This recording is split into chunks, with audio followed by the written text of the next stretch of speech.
kosher market and the consumer kosher market, in a sense, which is the end user, people shopping for their families, people shopping for their kids, for their husbands, for their wives, over the last, I'd say, 5, 10, 20 years has evolved tremendously in the extent that how and where you can shop. You've gone from your independent kosher grocery stores to larger supermarkets.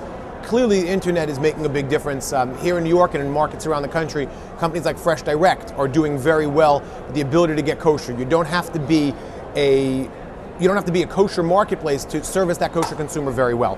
So you'll find that that's sort of the evolution over the last number of years, and the consumer products that are available, the opportunities for packaging, the opportunities for branding are just changing beyond what anybody ever dreamt even 10 years ago.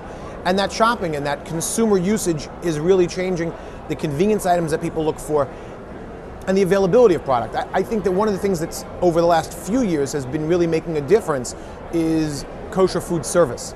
The availability of kosher food in out of the way or unthinkable places. When I was a kid, when most people were kids, you went to a baseball game, you couldn't get, there wasn't a hot dog. Kosher hot dogs just weren't available, and that was the way it was. We all went there, we drank a soda, maybe we had Cracker Jacks, you had some popcorn, or you brought something in your pants.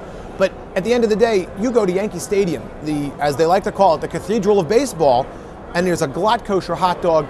And now, even here at the show today, you've got somebody that's got a vending machine.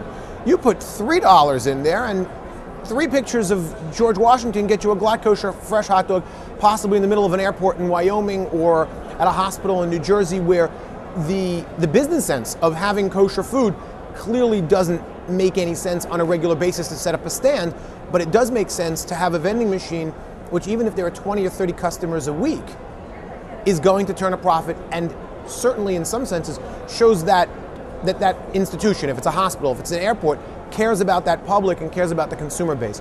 So that's, I think, food service is really where a lot of things are going to be changing, and we'll be finding that over the next 5 or 10 or 18 years, where you'll see a lot of food service options as technology changes, the availability to quickly microwave food and cook it in a way that's not, oh, I got to eat soggy something that came out of a microwave. Fresh, healthy stuff. You can go to Disneyland and get glatt kosher food online and eat with the characters just like everyone else. And you could do the same thing in different amusement parks and different venues across the US. And that's really where I think so much is changing and will be changing even further over the next number of years.